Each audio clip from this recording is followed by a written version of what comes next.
On écoute Donald Trump. Pas d'accord, tout simplement. Vous voulez quoi que je dise Vous voulez que je dise des choses atroces sur Poutine et ensuite, Vladimir, comment ça va? Qu'est-ce qui se passe? Comment ça se passe avec cet accord? Moi, je ne suis pas aligné avec Poutine, je ne suis aligné avec personne. Je suis aligné avec les États-Unis d'Amérique, moi.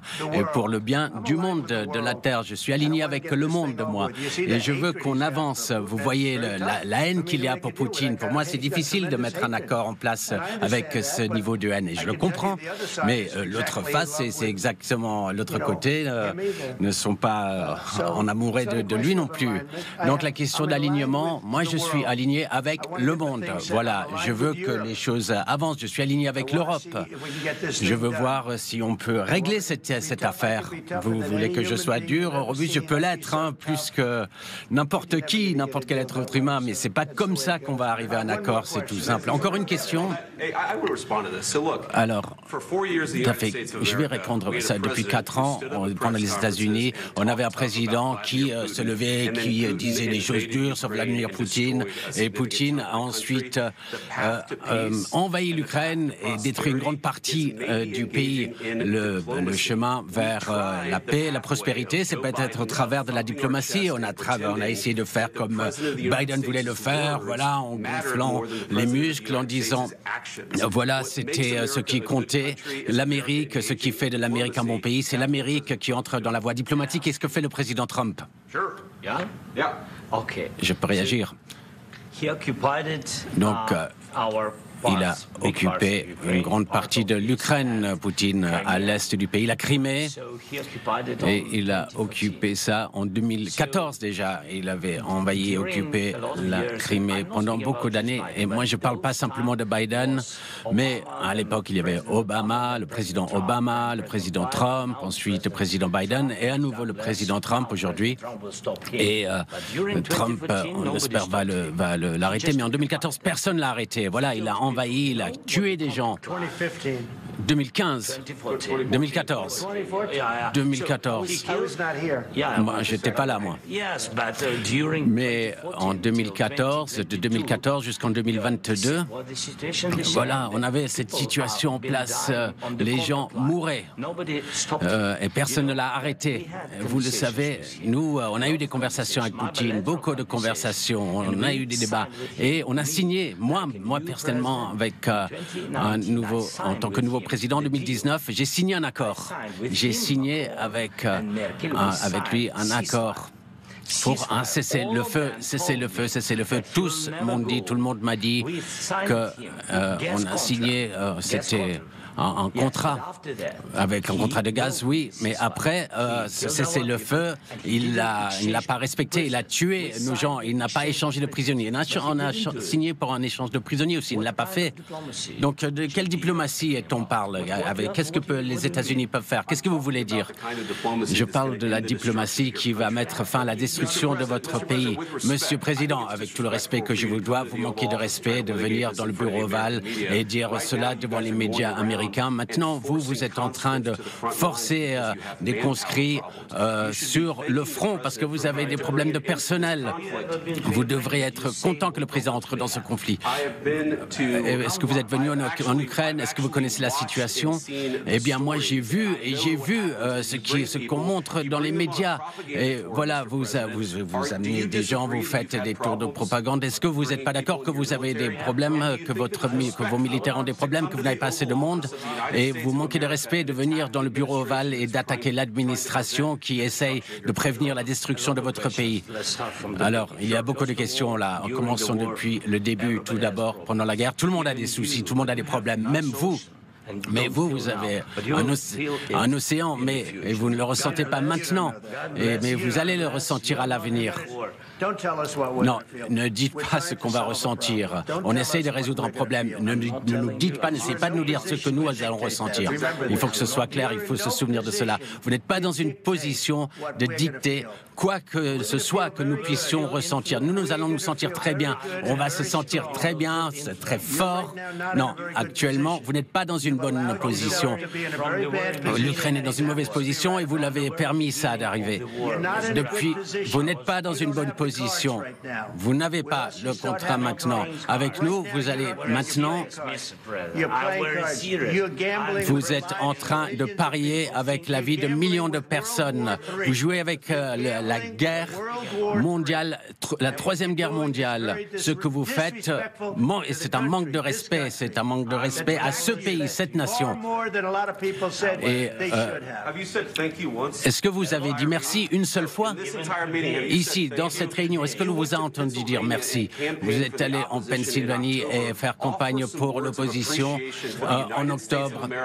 Et vous devez apprécier ce que nous faisons. Le président tente de sauver votre pays.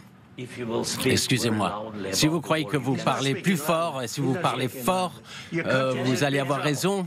Quand vous parlez de la guerre en Ukraine, il ne parle pas fort. Votre pays a des gros problèmes. Et vous n'êtes pas en train de gagner, vous n'êtes pas en train de vaincre. Mais il y a beaucoup de chances que vous puissiez vous en sortir grâce à nous. Monsieur le Président, depuis le début, nous avons été seuls. Et on vous a dit merci. On vous a donné... Avec le président stupide, on vous a donné 350 milliards de dollars. On vous a donné des équipements et du matériel militaire. Vous vous êtes servi de notre équipement. Si vous n'aviez pas notre équipement militaire, cette guerre aurait été finie en une quinzaine de jours. Oui, d'accord, en 3 jours. Voilà, ça c'est en 2 semaines. Ok, bien sûr, c'est ça. Ça va être difficile. Ça va être difficile d'arriver à un accord comme ça. J'ai dit merci beaucoup de fois, Monsieur Vance. Et il y a des désaccords, il faut l'accepter, ça. Il faut qu'on avance et plutôt que de se battre devant les caméras. Vous avez tort, on sait que vous avez tort. Moi, je crois que c'est bon que la population américaine voit ce qui se passe, c'est important. C'est pour ça que je continue cette discussion et ces échanges. Vous devez être reconnaissant. Les gens sont en train de mourir, vous n'avez plus de soldats, vous commencez à ne plus avoir de soldats. Ce serait une bonne chose. Et ensuite, vous nous dites « Ah non, moi je ne veux pas de cessez-le-feu, je ne veux pas cesser le feu, moi je veux ci, moi je veux ça. » Non, écoutez, si vous arrivez à un cessez-le-feu maintenant, prenez-le comme ça, il n'y aura plus de balles qui voleront et vos hommes ne seront plus tués. Vous ne voulez pas de cessez-le-feu, c'est ça que vous dites? Moi je veux un cessez-le-feu. Vous allez avoir un cessez-le-feu plus rapidement avec cet accord. Vous pensez que je ne veux pas de cessez-le-feu? Qu'est-ce que vous pensez? Il y a quelqu'un qui s'appelle Biden, c'était pas une personne intelligente. Ça, c'était... excusez-moi, c'était avec Obama. Obama vous a donné des armes. Moi, je vous ai donné des javelines pour vous battre. Obama vous a donné des bateaux. Et Trump a donné des javelots, des javelins. Vous devriez être plus reconnaissant. Parce que ce n'est pas vous qui avez les atouts en main. Avec nous, vous allez avoir les atouts en main. Sans nous, vous n'avez pas d'atouts. Vous n'avez pas de carte en main même.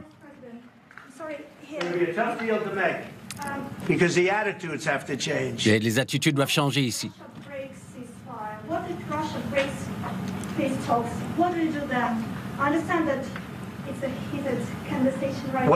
Qu'est-ce que vous dites là?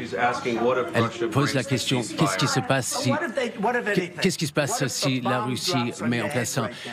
Si une bombe vous tombe sur la tête maintenant? Moi je ne le sais pas, ils n'ont pas respecté le cessez-le-feu avec Biden, ils ne respectaient pas Biden, ils ne respectaient pas Obama. Moi ils me respectent, laissez-moi vous dire. Poutine a fait beaucoup avec moi, il y avait une fausse chasse aux sorcières, voilà. Vous connaissiez ça, il y avait Biden a lancé une fausse chasse aux sorcières, Hillary Clinton aussi, c'était une arnaque démocratique. Et il a traversé cela, Poutine. On l'a accusé de plein de choses, il y avait une chasse aux sorcières, mais il n'avait rien à faire là-dedans. C'est sorti de la salle de bain de Biden, de la chambre à coucher de Hunter Biden. Et ensuite, on a dit, ah voilà, il y a ce laptop d'enfer a été fait par la Russie, c'était une arnaque. Et il a supporté ça, on l'accusait de tout cela, de toutes ces choses. Moi, tout ce que je puis dire, c'est cela. Peut-être qu'il n'a pas respecté des accords avec Obama, avec Bush, et peut-être avec Biden. Peut-être il l'a fait, je ne sais pas, moi je ne sais pas ce qui est arrivé. Mais avec avec moi, il n'a pas brisé les accords. Il veut qu'on arrive à un accord, je ne sais pas si on va pouvoir le faire. Le problème actuellement, c'est que moi, voilà, je vous ai donné la possibilité de faire le dur. Et sans les États-Unis, vous ne seriez pas un dur. Vos gens sont très courageux, mais soit il faut qu'on arrive à un accord, ou nous on se retire. Et si nous on se retire, vous allez voir ce qui va se passer. Et ça, je ne crois pas que ça va être joli pour vous. Mais voilà, vous pouvez continuer à combattre, mais vous n'avez pas les cartes en main. Mais une fois qu'on aura signé cet accord, vous serez dans une bien meilleure position. Mais vous n'agissez pas en tant que personne reconnaissante. Et ça, ce n'est pas gentil. Ce n'est pas gentil du tout. Voilà. Et je crois qu'on en a assez entendu, assez vu. Qu'est-ce que vous en pensez? Là, ça va faire de bonnes images, ça c'est sûr. Hein. Ça va être spectaculaire lorsqu'on va voir ça sur nos écrans. On va voir ce qui se passe.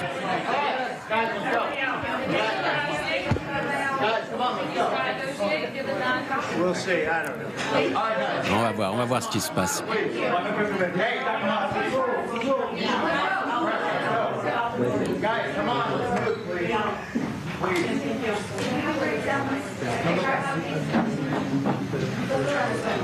C'est du jamais vu, je crois. Volodymyr Zelensky et Donald Trump en train de s'écharper dans la Maison-Blanche, devant les caméras du monde entier. Le ton est monté à un niveau qu'on n'aurait pas pu imaginer. Donald Trump qui dit au moins Vladimir Poutine, il me respecte. Peut-être qu'il n'a pas respecté les accords sous Obama et sous Biden, mais avec moi, ça va changer. Il dit à Zelensky, il faut qu'on arrive à un deal, sinon on se retire. Et vous allez voir, on a senti aussi un Volodymyr Zelensky qui n'a pas réussi à se contenir, qui s'est énervé face notamment à J.D. Vance, le vice-président américain, qui lui reprochait de ne pas avoir été reconnaissant d'attaquer les Américains sur leur sol.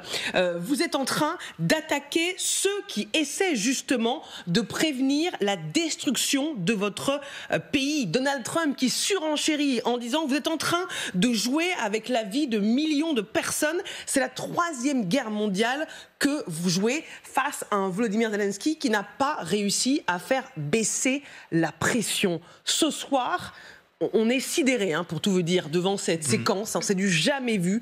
On voit mal comment il puisse avoir une conférence de presse commune entre les deux, vu ce qu'ils se sont échangés depuis quelques minutes. Oui, complètement. On en parlait là, hors plateau. Le problème, c'est que à trop dire que M. Trump ne connaît que le rapport de force, Zelensky s'est placé dans cette perspective-là. Voilà. Sauf que les rapports de force ne sont pas exactement les mêmes. Ouais. Et que l'un est dépendant de l'autre. Et donc, je pense que là, on a vu que de toute façon il y avait un mur d'un côté et que Zelensky se heurtait au mur et n'arrivait ni à l'escalader, ni à le contourner, ni à rien du tout. Et je pense que pour revenir aux négociations, ce dont on a parlé, du déroulement de cette semaine, les Occidentaux, je place les Américains et les Européens, ont considéré que l'intégrité territoriale ukrainienne, de toute façon, ne serait plus le sujet. C'est-à-dire que la partie qui a été conquise par les Russes restera conquise par les Russes. Le problème, c'est que les Russes veulent aller plus loin et que M. Zelensky, lui, n'a pas compris ça. Lui, il est en train de dire, mais non, on va continuer et on va continuer sur la vision stratégique qui est intégrité territoriale ukrainienne. Or, ça, malheureusement, il ne peut pas le faire. Même avec les aides des Occidentaux, à moins que les Occidentaux... Des Européens. Je parle des Occidentaux, globalement. Oui. À moins qu'ils s'engagent sur le terrain, ce qui est totalement irréaliste. Donc, seul, avec son armée, il ne peut pas le faire. Et ça, il ne veut pas l'admettre. Et devant M. Trump, évidemment, c'est le mur, parce que lui, il dit, moi, la seule chose qui compte, c'est le feu. Ah oui, donc, sur les lignes sur lesquelles on est. On a vraiment eu le sentiment que Volodymyr Zelensky avait un mur face à lui, Donald Trump et J.D. Vance. On va retrouver Axel Monnier en direct de Washington, devant la Maison-Blanche. Axel, alors nous, on a les images, mais on imagine les journalistes en face. Est-ce qu'ils ont été aussi saisis que nous ?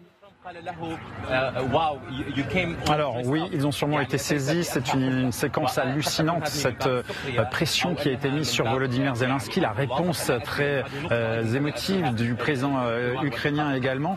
Et effectivement, ici, il y a de l'effervescence depuis quelques minutes. Je vais vous expliquer pourquoi. Parce qu'en fait, tout à l'heure, nous faisions nos directs sur cette pelouse que vous voyez derrière moi. Eh bien, le Secret Service, vous savez, cette organisation qui protège le président américain, a demandé d'évacuer cet endroit exactement comme pour l'arrivée de Volodymyr Zelensky. Alors est-ce que cela veut dire que le président ukrainien s'apprête à partir plus tôt que prévu? Il n'y a pas d'indice précis. En tout cas, ce qu'on sait, c'est que la presse qui suivait le rendez-vous à l'intérieur du bureau ovale a été escortée vers la sortie il y a une petite demi-heure maintenant pour mettre fin. On ne sait pas du tout ce qui se passe actuellement à l'intérieur de ce bureau ovale, mais vu les débats très houleux et les conversations très chaudes qui viennent de se dérouler, le ton est peut-être monté encore d'un cran. On verra s'il y aura bien une conférence de presse ou pas. Elle est censée se tenir d'ici quelques minutes, mais pour l'instant, eh bien, tout est en suspens. On attend d'en savoir plus. Il y a beaucoup d'effervescence, mais aussi beaucoup d'incompréhension. On ne sait pas ce qui va se passer dans les prochaines minutes, mais on va évidemment vous tenir informé. Merci Axel Monnier, notre correspondant en direct de la Maison-Blanche. Vous nous faites vivre évidemment l'effervescence sur place. C'est vraiment une séquence hallucinante que nous avons vécue dans le bureau ovale. Donald Trump, Volodymyr Zelensky, J.D. Vance, le vice-président américain, qui s'écharpent. Vraiment, c'est une dispute devant les caméras. On a du mal à imaginer qu'une conférence de presse commune aura lieu dans quelques minutes. Regardez une partie des échanges, la violence des échanges qu'il y a eu entre le président ukrainien, le président américain et le vice-président américain. Regardez. Je parle de la diplomatie qui va mettre fin à la destruction de votre pays. Monsieur le Président, avec tout le respect que je vous dois, vous manquez de respect de venir dans le bureau ovale et dire cela devant les médias américains. Maintenant, vous êtes en train de forcer des conscrits sur le front parce que vous avez des problèmes de personnel. Vous devrez être content que le président entre dans ce conflit. Est-ce que vous êtes venu en Ukraine? Est-ce que vous connaissez la situation? Eh bien, moi, j'ai vu ce qu'on montre dans les médias. Et voilà, vous amenez des gens, vous faites des tours de propagande. Est-ce que vous n'êtes pas d'accord que vous avez des problèmes, que vos militaires ont des problèmes, que vous n'avez pas assez de monde? Et vous manquez de respect de venir dans le bureau ovale et d'attaquer l'administration qui essaye de prévenir la destruction de votre pays. Alors, il y a beaucoup de questions là. En commençant depuis le début, tout d'abord, pendant la guerre. Tout le monde a des soucis, tout le monde a des problèmes, même vous. Mais vous avez un océan, mais vous ne le ressentez pas maintenant. Mais vous allez le ressentir à l'avenir. Non, ne dites pas ce qu'on va ressentir. On essaye de résoudre un problème. Ne nous dites pas, n'essayez pas de nous dire ce que nous allons ressentir. Il faut que ce soit clair, il faut se souvenir de cela. Vous n'êtes pas dans une position de dicter quoi que ce soit que nous puissions ressentir. Nous allons nous sentir très bien. On va se sentir très bien, très fort. Non, actuellement, vous n'êtes pas dans une bonne position. L'Ukraine est dans une mauvaise position et vous l'avez permis ça d'arriver. Depuis, vous n'êtes pas dans une bonne position. Vous n'avez pas le contrat maintenant. Avec nous, vous allez maintenant... Vous êtes en train de parier avec la vie de millions de personnes. Vous jouez avec la guerre mondiale, la troisième guerre mondiale. Ce que vous faites, c'est un manque de respect. C'est un manque de respect à ce pays, cette nation. Et est-ce que vous avez dit merci une seule fois ici, dans cette réunion? Est-ce que l'on vous a entendu dire merci?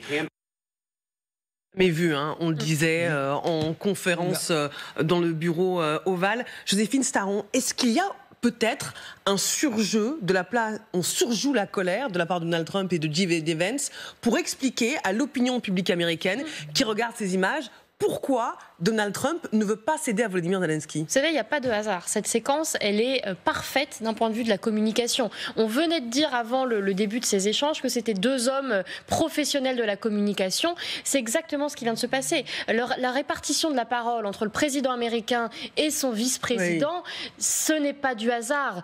Donald Trump laisse sciemment J.D. Vance attaquer de manière encore plus brutale le président ukrainien. Et surtout, on est face à une guerre psychologique. C'est c'était très difficile à regarder d'ailleurs comme ça en direct, parce qu'on se dit, Volodymyr Zelensky est un homme comme tout le monde et il va craquer. Et effectivement, il craque à certains moments, il dit des choses qu'il n'aurait pas dû dire, parce que on sait très bien comment Donald Trump aurait réagi. Est-ce que Volodymyr Zelensky...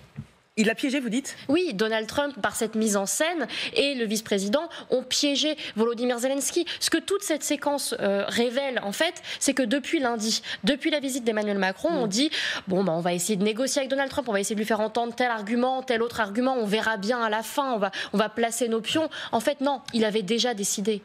Avant cette semaine qu'on dit cruciale, où chacun avance ses pions, ce que montre cette séquence, c'est que le président américain avait déjà décidé de l'issue de cette semaine. Lorsqu'il reçoit Volodymyr Zelensky, il sait exactement ce qu'il veut obtenir, un accord sur les terres rares, un cessez-le-feu, et ça s'arrête là. Zelensky n'a jamais eu de marge de manœuvre, c'est ce que vous nous dites, Joséphine Staron, ce soir. Quand on voit cette scène, on ne voit pas comment il aurait pu avoir la moindre marge de manœuvre. On va faire un détour par Kiev, par l'Ukraine, retrouver notre envoyée spéciale Gwendoline de Bono en direct ce soir. Gwendoline, on a besoin de savoir du côté ukrainien comment cette séquence est perçue, comment l'attitude de leur président est perçue.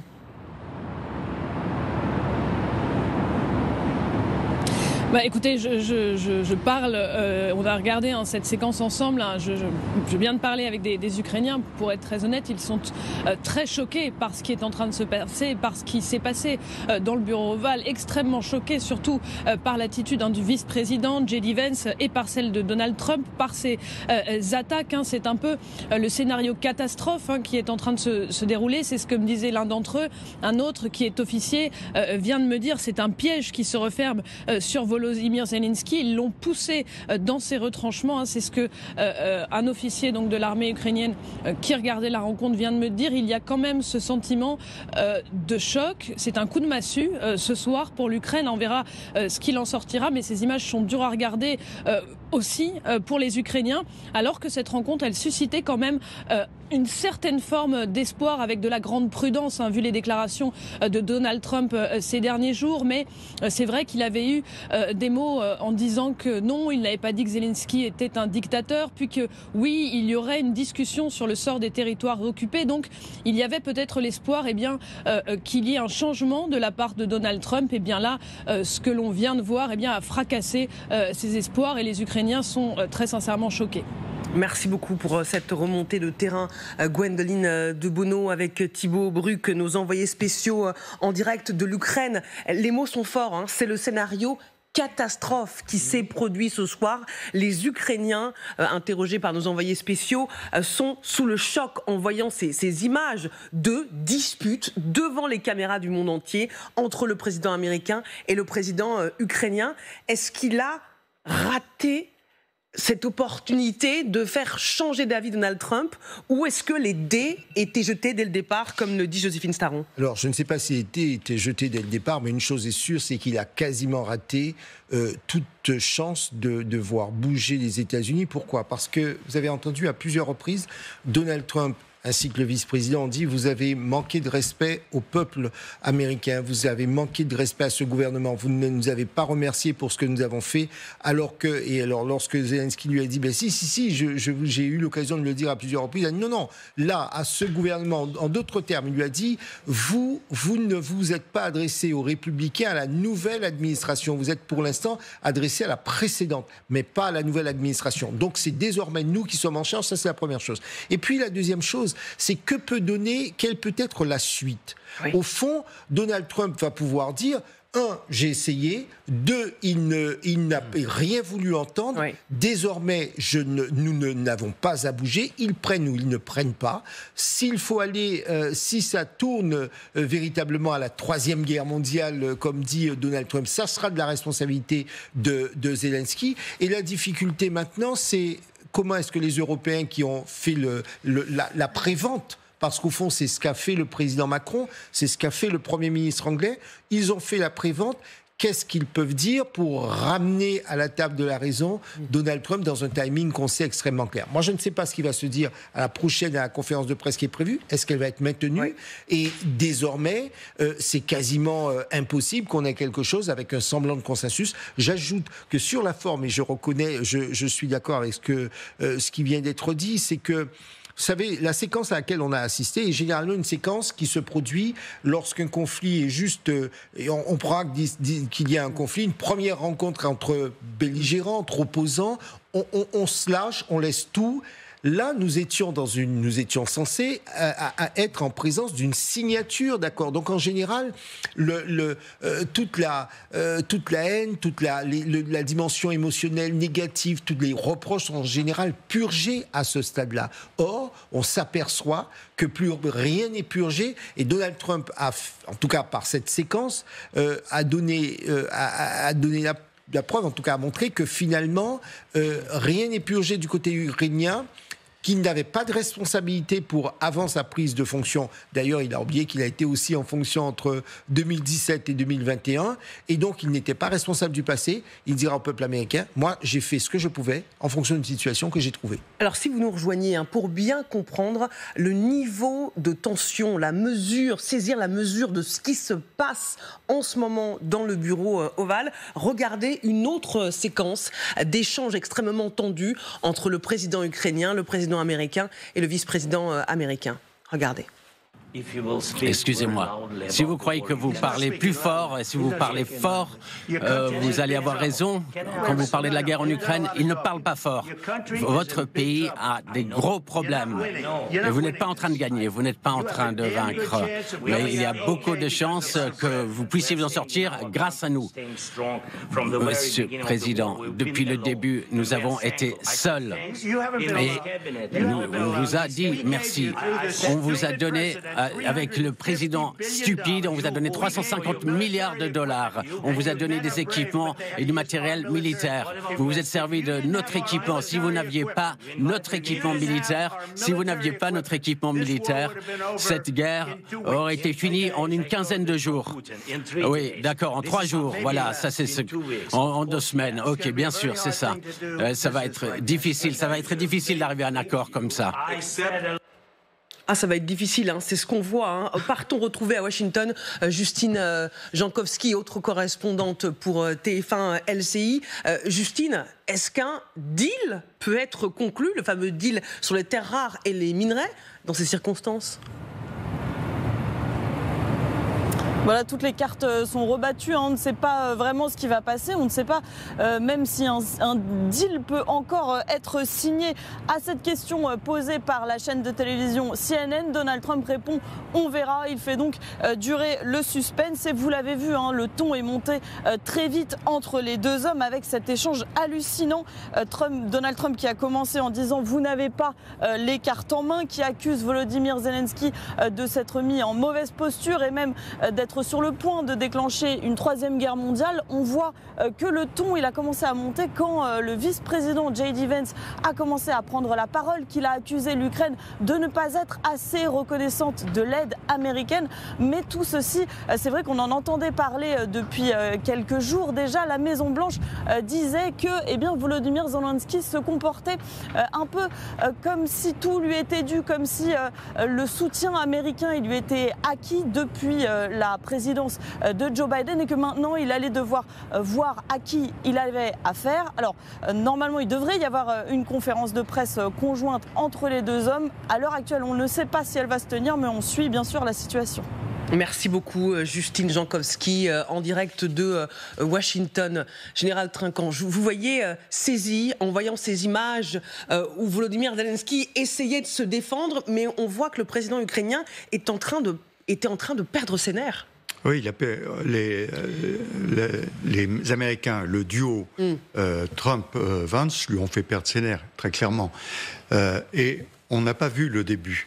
Mais moi, je regardais le début avec les photos qui étaient montrées. Oui. Et j'ai entendu le président Trump, après ça, qui parlait de la haine que Zelensky avait pour Poutine et pour etc. S'il s'est placé sur ce registre-là, évidemment que ça ne pouvait pas marcher.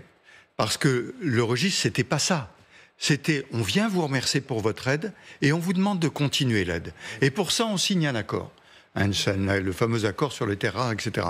Et donc, nous allons continuer cette aide. Et merci beaucoup de ce que vous avez fait et de ce que vous allez faire maintenant pour nous aider. Or, il n'est pas parti du tout sur ce registre-là. Est-ce qu'il a raté son entretien ? Moi, je crois qu'il a complètement raté son entretien. Oui. Et il s'est fait piéger, en plus, parce que dans les termes... Enfin, à un moment, quand il dit « mais la guerre aurait été arrêtée en 15 jours », et sous le ton de la plaisanterie, il dit « mais non, vous avez raison, en 3 jours », c'était se moquer de ce que venait de lui dire le président Trump. Or, on connaît la personnalité du président Trump, on ne se moque pas de lui. Ouais. Je veux dire, on prend en compte sa personnalité. Aucun président non plus. Non, bien sûr, vous avez raison. Mais vous avez raison, mais en plus de son égo. Dans ce contexte-là, vous avez parfaitement raison, parce qu'au fond, c'est ce qu'on disait tout à l'heure, les photos montraient le conflit, et la question n'était plus de dire qui a tort, qui a raison, c'était pas ça. Oui, on n'était plus là depuis très longtemps, Général Trump. Comment ? On n'était plus là depuis très longtemps. Non, mais bien sûr. La démarche, comme on le disait, à la fin de cette semaine, vous avez les Européens avec vous qui sont prêts à vous aider à arrêter et à mettre des garanties sur la table. Donc vous venez demander aux Américains, qui quand même n'étaient pas tout à fait dans cette logique-là, qui ont peut-être été un peu échaudés parce qu'on dit Macron est le Premier ministre britannique. Et donc, maintenant, on va demander aux Américains de continuer l'aide sur ce sujet. Or, lui, il est revenu au départ. Il est revenu au départ, ouais. C'est-à-dire la guerre, l'horreur, etc., ce qu'on comprend parfaitement. Et au passage, ce que je dis n'est pas gentil pour le président Zelensky, que j'admire pour ce qu'il a fait il y a 3 ans. C'est lui, grâce à lui, que l'Ukraine a résisté. Mais le problème, c'est qu'il faut terminer maintenant. Ouais, oui. Et ça, c'est quand même plus compliqué, avec le souci que vous rappeliez, c'est revenir à Kiev. Mais c'est là où, si vous voulez, dans la négociation, il y a des trucs qui doivent être clairs et des trucs qui doivent être flous. Et les trucs flous, c'est on a un accord, on va avoir un soutien et on va voir la suite. Et pas revenir avec un truc, alors là, il y a, etc. Il y a une personne qui doit se frotter les mains ce soir, et on y reviendra, c'est Vladimir Poutine, qui doit se délecter en voyant ces images. Annie de Menton, avant de vous entendre, regardons justement ce qu'a dit Donald Trump sur le président russe, qu'il considère comme son ami. Voilà ce qu'il dit face au président ukrainien. Qu'est-ce qui se passe si la Russie met en place ça ? Si une bombe vous tombe sur la tête maintenant ? Moi, je ne le sais pas. Ils n'ont pas respecté le cessez-le-feu avec Biden. Ils ne respectaient pas Biden. Ils ne respectaient pas Obama. Moi, ils me respectent. Laissez-moi vous dire. Poutine a fait beaucoup avec moi. Il y avait une fausse chasse aux sorcières. Voilà, vous connaissiez ça. Il y avait Biden a lancé une fausse chasse aux sorcières. Hillary Clinton aussi. C'était une arnaque démocratique. Et il a traversé cela, Poutine. Si vous nous rejoignez en direct sur LCI, cet échange entre Volodymyr Zelensky et Donald Trump qui devait peut-être permettre à Kiev d'obtenir une protection américaine, d'obtenir peut-être des concessions de la part de Washington, a tourné à l'invective, à la dispute, au clash devant les caméras du monde entier, avec une petite scénographie, Donald Trump, J.D. Vance, bad cop, contre un Volodymyr Zelensky acculé qui a perdu ses nerfs. Annie de Menton, est-ce que ce soir, le président ukrainien a perdu toute chance d'obtenir un soutien américain ? Écoutez, pour l'instant, l'affaire est mal engagée. Mais moi, je voudrais dire une petite chose sur un peu les raisons de là où nous en sommes aujourd'hui. On a tellement parlé des métaux rares, des terres rares, de l'accord économique, qu'on a oublié le contexte. Et donc, le président Zelensky est arrivé avec la guerre dans la tête. Et le président Trump a visiblement été très bien informé par Moscou. Oui. Mais je pense que quand même tous ces gens qui sont présents, Marco Rubio, le vice-président Vance, etc., qui ont été normalement sur le terrain et qui normalement ont dû nourrir le jugement du président Trump, on a le sentiment que quand même le travail n'a pas été fait. Alors, indépendamment de la prise de bec, on peut dire, qui a lieu, et ce qui ne se fait pas, ni de la part d'un président ukrainien, ni de la part d'un président américain. Là, on a dépassé les bornes même pas de la diplomatie classique, voilà. Mais on est face à un chef de guerre et un chef d'État. Et le chef de guerre n'a pas du tout dans sa tête les mêmes paramètres et les mêmes émotions, surtout que le président Trump. Donc il essaye, ce qui est intéressant quand même, c'est qu'il pourrait quand même fermer le banc, si je puis dire. Mais là, il remet quand même l'accord économique.